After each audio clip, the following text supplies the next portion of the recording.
안녕하세요 여러분. 저는 미국에서 생활하고 있는 미국 아저씨 마이크입니다. 오늘은 제가 살고 있는 미국 집을 소개해드리면서 한국 집과 어떤 점이 다른지 이야기해보려고 합니다.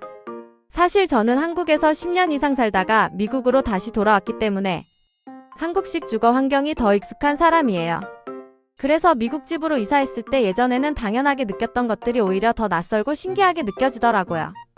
그래서 오늘 여러분께 한국 집과 미국 집의 차이점, 그리고 요즘 미국 집이 점점 한국화되고 있는 이유까지 모두 보여드리려고 합니다. 미국 사람들은 대부분 단독주택에서 살고 있습니다. 제가 사는 동네도 거의 전부 단독주택으로 이루어져 있는데 한국 아파트 단지와 비슷한 점이 하나 있어요. 바로 집 구조가 ABC 세 가지 모델로 반복된다는 점입니다. 저희 집은 모델 A이고 옆집은 모델 B, 그 위쪽은 모델 C인데 이 세 모델만 반복되다 보니 동네 전체가 비슷한 외형을 갖고 있습니다.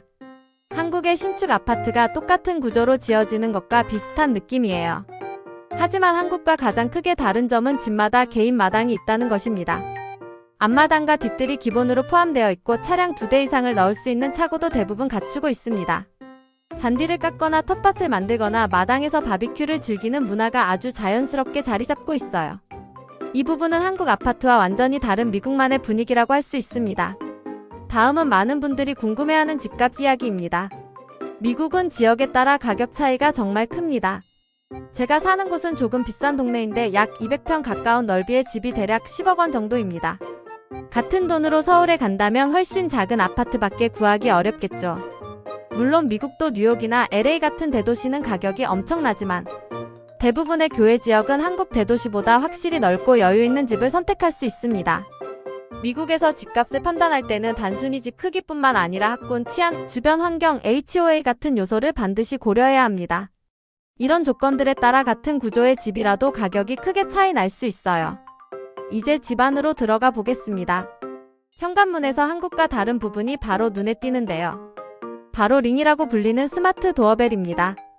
한국의 인터폰처럼 방문자를 확인하고 대화할 수 있을 뿐 아니라 움직임이 감지되면 자동으로 녹화되고 휴대폰으로 알림도 보내줍니다. 택배 기사가 오거나 누군가 문 앞을 지나가기만 해도 바로 알려주기 때문에 보안 면에서 정말 유용합니다. 요즘 미국 가정에서는 거의 기본처럼 설치되는 장치예요. 하지만 디지털 도어락은 아직 미국에서 흔하지 않습니다. 한국에서는 비밀번호를 눌러 문을 여는 게 너무 자연스럽지만 미국은 아직 열쇠를 쓰는 집이 많습니다. 저는 한국에서 너무 편하게 사용해서 미국 집에도 디지털 도어락을 따로 설치했는데 미국 친구들이 볼 때마다 신기해합니다. 집 내부로 들어오면 바닥재부터 차이가 있어요. 예전 미국 집은 대부분 카펫이 깔려 있었지만 요즘은 하드우드 바닥을 더 선호합니다. 청소가 편하고 관리가 쉬워서 한국의 마루 바닥과 비슷한 느낌으로 바뀌고 있는 것이죠. 이 부분은 미국 집이 한국 스타일을 닮아가고 있는 대표적인 변화라고 할 수 있습니다. 난방 방식도 완전히 다릅니다. 한국은 바닥 전체가 따뜻해지는 온돌 문화가 너무 자연스럽지만 미국에서 온돌을 설치하려면 수천만 원이 듭니다. 집 구조 자체를 바꿔야 하기 때문에 쉽지 않아요. 그래서 미국은 중앙 난방 시스템을 기본으로 사용합니다. 집 밖에 있는 기계에서 따뜻한 공기를 만들어 집안 곳곳에 덕트를 통해 보내는 방식입니다. 한국처럼 방마다 개별 조절이 가능한 시스템이 아니라 집 전체를 한 번에 돌리는 방식이라 장단점이 뚜렷합니다. 화장실 구조도 한국과 크게 다릅니다. 한국 화장실은 전체가 방수 처리가 되어 있어서 샤워하면서 물을 바닥에 흘리는 것이 자연스럽지만 미국은 그렇지 않습니다. 바닥에 물을 흘리면 아래층으로 스며들 수 있어 큰 피해가 생길 수 있어요. 그래서 욕조나 샤워부스를 따로 설치하고 바닥은 항상 건조하게 유지하려고 합니다. 샤워기 또한 대부분 고정형이었지만 최근에는 한국처럼 손잡이를 들고 사용할 수 있는 형태가 점점 늘어나고 있습니다. 미국 집의 또 다른 특징은 바로 지하실입니다. 한국에서 지하실이 있는 집은 거의 보기 힘들지만 미국에서는 아주 흔합니다. 지하실은 창고, 세탁실, 게임룸, 서재 등 다양한 용도로 사용되고 중부 지역에서는 토네이도 대피 공간으로도 활용됩니다. 미국 사람들에게 지하실은 거의 필수 공간이라고 할 수 있어요. 빨래 문화도 한국과 크게 다릅니다. 한국은 베란다에 빨래를 널어 말리는 것이 자연스럽지만 미국은 대부분 건조기를 사용합니다. 많은 커뮤니티에서는 빨래를 마당에 널어 말리는 것을 금지하기도 하는데 보기 좋지 않다는 이유입니다. 그래서 세탁기와 건조기 두 가지를 동시에 사용하는 것이 미국의 기본적인 생활 방식이 됐습니다. 한번 사용해보면 정말 편해서 왜 미국 사람들이 건조기를 포기하지 못하는지 알게 됩니다. 냉난방 시스템도 한국과 완전히 다릅니다. 한국은 벽걸이 에어컨이나 스탠드형 에어컨이 있지만 미국은 거의 없습니다. 대신 중앙 공조 시스템을 통해 집 전체의 냉난방이 동시에 이루어집니다. 덕트에서 바람이 나오는 방식이라 방마다 따로 설치할 필요가 없습니다. 조명 문화 또한 미국과 한국의 큰 차이점입니다.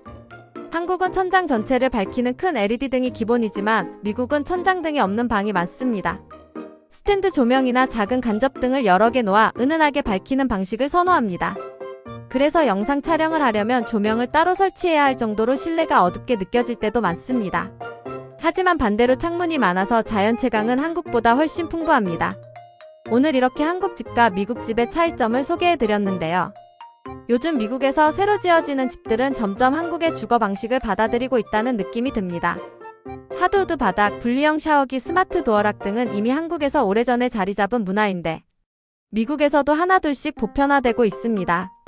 결국 사람들은 더 편하고 효율적인 방향을 선택하게 되고 그 과정에서 서로의 문화를 자연스럽게 받아들이게 되는 것 같습니다.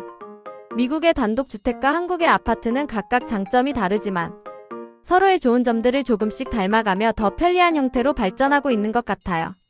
오늘 영상이 여러분에게 미국 집에 대한 새로운 시각을 보여주는 시간이 되었길 바랍니다.